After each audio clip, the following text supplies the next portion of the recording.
because the blended, going beyond just the flipped, I'm getting more time with my kids, and I'm getting my high kids. I thought last year I got to talk with my high kids. I really did in the flipped model, and it's nothing compared to this year.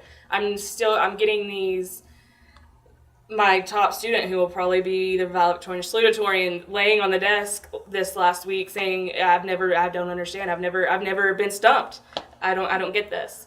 And I've never had, and I was that student growing up. And so it's really cool for me to be able to see this is how education could be, and this is how education should be for all students. And so I go from that first period to fifth period, I'm working on place value, because at my low end and special population kids, they don't know place value. So this week we've been playing Yahtzee place value. And so, I mean, I never would have gotten that chance had I still been, even in just the flipped model last year or the traditional model. I never would have been able to do that. And what's been kind of neat about it is sixth period, I come back in and I have some really high kids sixth period. And one of them saw the Yahtzee board still out yesterday, and he's like, well, I want to play Yahtzee. And I just looked at him, I said, it was just him and I said, it's place value Yahtzee. He said, still I want to play it. I said, do you really need to go over your place value?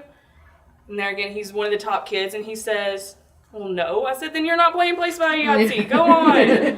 And so he's like, well, fine, and huffs off, and he goes and does his thing, and he's being challenged too, because the models I'm showing him go much more in depth than the models that I'm showing some of the other students.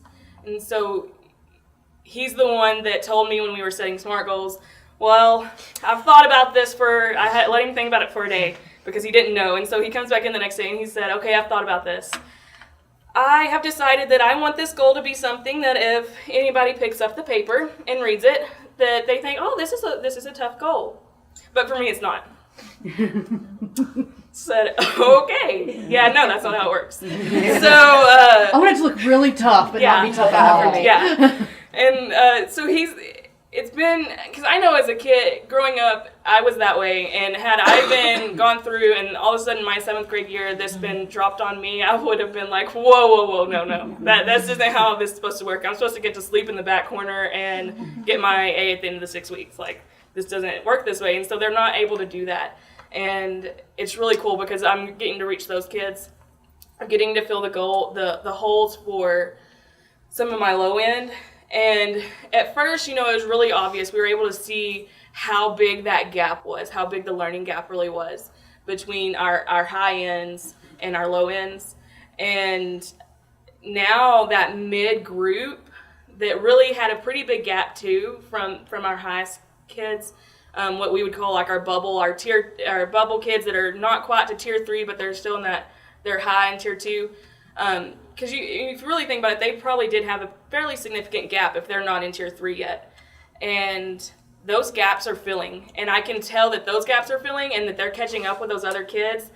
And that's starting to be what's driving my high tier 3 kids, because they're realizing, whoa, that kid's never been close to me before. This isn't cool. And so they're starting to step it up, whereas last semester they were still kind of dragging their feet.